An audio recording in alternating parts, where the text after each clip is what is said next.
পশ্চিমবঙ্গের জন্য গর্বের বিষয় হবে একটা গ্যালেন্ট্রি অ্যাওয়ার্ড কি উনি ডিজার্ভ করেন না। তার পাটা নেই, অ্যাম্পুটেশন হয়ে গেছে, হাতটা মুড়ছে না, 11টা গুলি, 2টা टेररिस्ट कौन मेरेছে। आप किसी के पक्ष में बोलेंगे तो वो आपका मित्र होगा, किसी के विपक्ष में बोलेंगे तो आपका शत्रु होगा। যদি আমি অক্টোবরে এসে যেতাম তাহলে কি আমাকে অ্যাটেনশন দিতেন? তো চুনাव একটা এমন টাইম যেখানে লোক শুনে, লোক ডিসাইড করে, লোক বিবেচনা করে পাবলিক কি চায় সেটা কিন্তু জানা উচিত। ভারতের ইতিহাসে প্রথম কেস হয়েছে যে মুখ্যমন্ত্রী নিজে ওকিলের চেম্বারে যে গেছেন কি মমতা যে একটা ওয়ারিয়ার, উনি নিজের ভোটের জন্য, নিজের পাবলিকের ভোটের জন্য, এসআইআর এর জন্য গেছে তো সুপ্রিম কোর্ট, রেজাল্ট যাই হোক কিন্তু উনি লড়েছেন যোদ্ধার মতো। মানে আপনি ভোটের জন্য লড়েছেন, এমনি তপন মাহাপাত্রর জন্য লড়ুন না, ওনাকে ন্যায়টা দিন। বাংলা তো हमेशा নিজের মেয়ে ছেলে সবাইকে চায়। कुछ जगह होगा जहाँ आपको मेरा सपोर्ट भी दिखेगा, कुछ जगह होगा जहाँ मेरा विरोध भी दिखेगा। दलाली शब्द का प्रयोग दलाल ही करते हैं। अच्छे से सुनिएगा पत्रकार महोदय, शाहरुख खान एक अंडरवियर पहन के 2 करोड़ लेगा तो हम लोग कौन है भाई? हम लोग मेहनत नहीं करते? इंडिया में ऐसे 150 एमएलए बना के ठोक के बैठे हुए हम लोग, चैलेंज करके करते। हम लोग कहाँ हैं? बंगाल में खड़े हैं ना। ये सवाल उनसे जाके पूछिए कि 1.5 लाख का तनख्वाह पाने वाला वो घूम रहा है 4 गाड़ी में, और अगर एक एक्टिविस्ट पहन लेता है 20,000 का जूता तो आपका कलेजा फट जाता है। तो कलेजा तो फाड़ेंगे फिर। विजय प्रताप का मर्डर हो गया, कहाँ थे वो दलाल? उसके घर के लिए कुछ किया कि एमएलए को पेंशन क्यों मिलती है और ये पैरामिलिट्री के जवानों को क्यों नहीं मिल रहा है 2002 के बाद? যে পশ্চিমবঙ্গের 294 সিটে আমরা জেনারেল পাবলিককে অ্যাওয়্যার করব তাদের অধিকারের জন্য, তাদের মতের জন্য, আর তাদের বিটুইন যে লিডারগুলো আসতে চায় তাদের যে নেচার, তাদের যে ক্যারেক্টার, সেটা পাবলিকের থ্রু থেকে পাবলিকেরই মেসেজটা আপনাদের বিভিন্ন প্ল্যাটফর্মকে আমরা শেয়ার করতে চাই। For the public, by the public and between the public. আমি পুরো ভারতবর্ষে ঘুরি ম্যাডাম, আপনি যদি আমাকে দেখবেন তো আপনি আমাকে নিজের বাড়িও দেখবেন না। साले 20 दिन আমি নিজের বাড়ি থাকি না। আর বিধানসভা চুনাव নো ডাউট একটা বহুত কনসার্নের টাইম, কেন এই সময়ে লোক দিকে আমরা মঞ্চে জায়গাটা রাখতে পারি। তাছাড়া আপনারাও তো অ্যাটেনশন তাই দিচ্ছেন। যদি আমি অক্টোবরে এসে যেতাম তাহলে কি আমাকে অ্যাটেনশন দিতেন?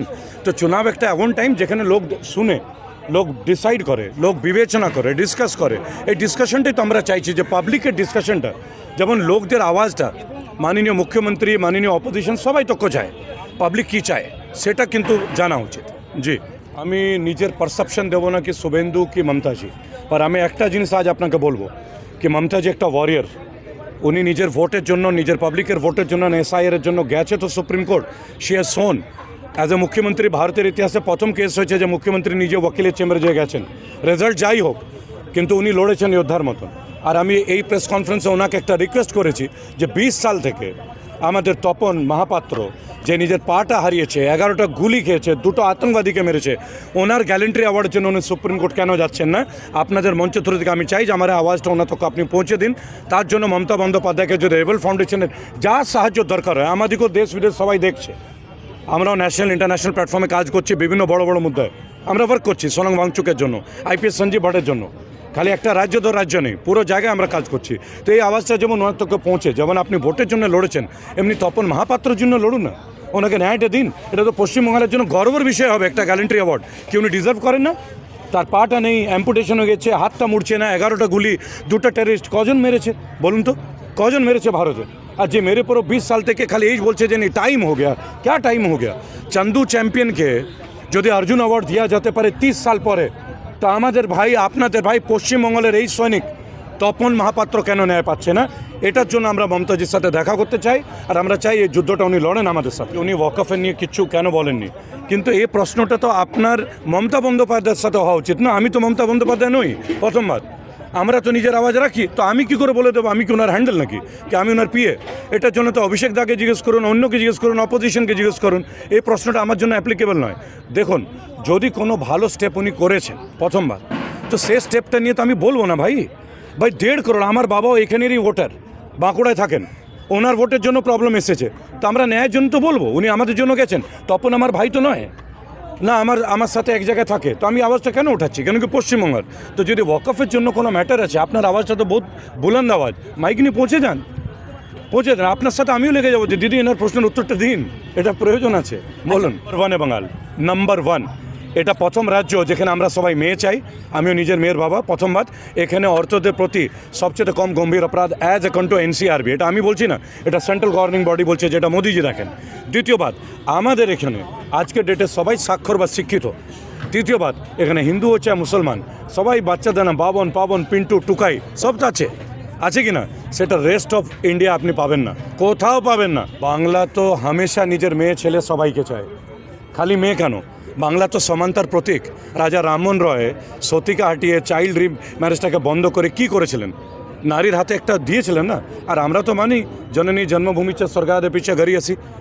তা আমরা কি একটা লেডিজকে পড়ালে পুরো এরিয়াটা পড়বে, একটা জেন্টসকে পড়ালে খালি একজনই তো পড়লো। তো আমাদের এখানে আমরা কেন চাইবো না যে আমাদের মেয়ে, আমাদের বোন, আমাদের পিসি, আমাদের মাসি তারা আগে আসুন? ভাই মহিলা শক্তিকরণ কি আমাদের ডিমান্ড? আমরা মা ভারতী কেন বলি, ভারত মাতা কেন বলি, মা দুর্গা কেন বলি? আর আমরা তো ওনার বংশজ, মা কালীর বংশজ। তো আমরা সবাই আপনারা, আমরা সবাই তো নিজের মেয়েকে কে চাইবে না? আপনি নিজের বোনকে ভালোবাসেন না, না নিজের মাকে कम ভালোবাসেন? मैंने अभी कुछ देर पहले बोला था कुछ जगह होगा जहाँ आपको मेरा सपोर्ट भी दिखेगा, कुछ जगह होगा जहाँ मेरा विरोध भी दिखेगा। जो जेन्यून कैंडिडेट होगा मैं लड़ूंगा उसके लिए। और अगर किसी बंदे को जेन्यून कैंडिडेट नहीं यार आप टिकट देंगे और वहाँ कोई हकदार है तो चुप तो नहीं बैठेंगे। ये जगह देखा कुछ। देखिए एक बात ध्यान रखिएगा, दलाली शब्द का प्रयोग दलाल ही करते हैं। अच्छे से सुनिएगा पत्रकार महोदय, ये शब्द दलाल ही कर सकते हैं, कोई जेन्यून आदमी नहीं कर सकता। पहली बात, ये स्वतंत्र मंच है, कोई भी कुछ भी बोलने का अधिकार रखता है, राइट?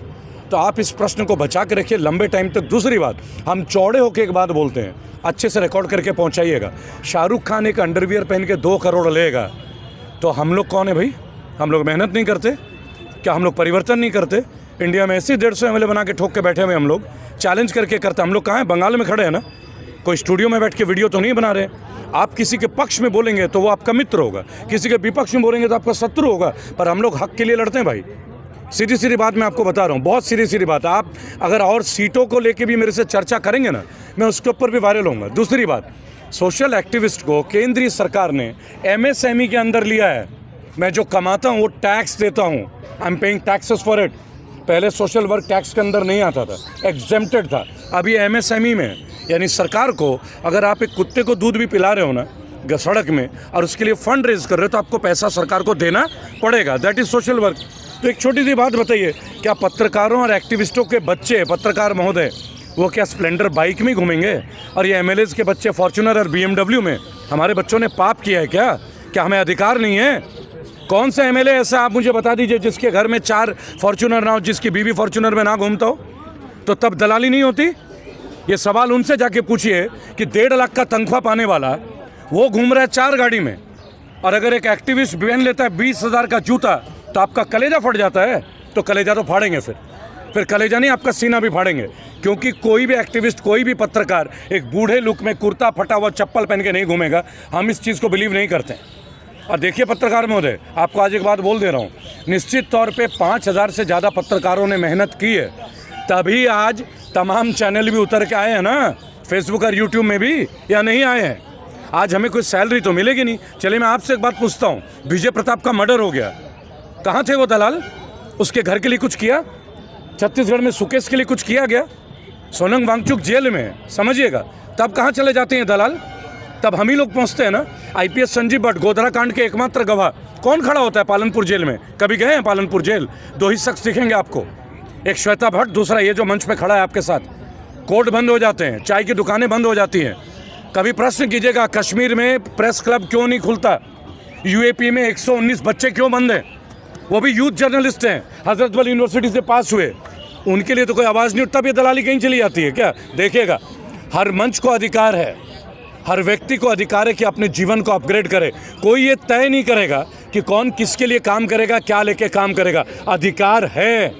अगर बीटेक वाला 2 करोड़ का पैकेज लेके काम कर रहा है, अगर आपके यहाँ पे पॉलिटिकल लोग काम कर रहे हैं, आपने कभी पूछा है कि MLA को पेंशन क्यों मिलती है और ये पैरामिलिट्री के जवानों को क्यों नहीं मिल रहा है 2002 के बाद? वो पिटीशन हमारी है जो आप देख रहे हैं, हर जगह हम लड़ते आए हैं। इन प्रश्नों पे प्रश्न कीजिए। कुछ तो लोग कहेंगे लोगों का काम है कहना, हम उन्हीं लोगों के सामने खड़े होकर मजबूती से और झेल रहे हैं ना। ऐसे मुकदमे थोड़ी है, लोगों को बुरा लगता है, मैं उसके साइड क्यों नहीं हूँ? भाई जो जेन्यून होगा हम तो उसके साथ खड़े रहेंगे ना, जेन्यूनिटी नहीं छोड़ेंगे। That's it.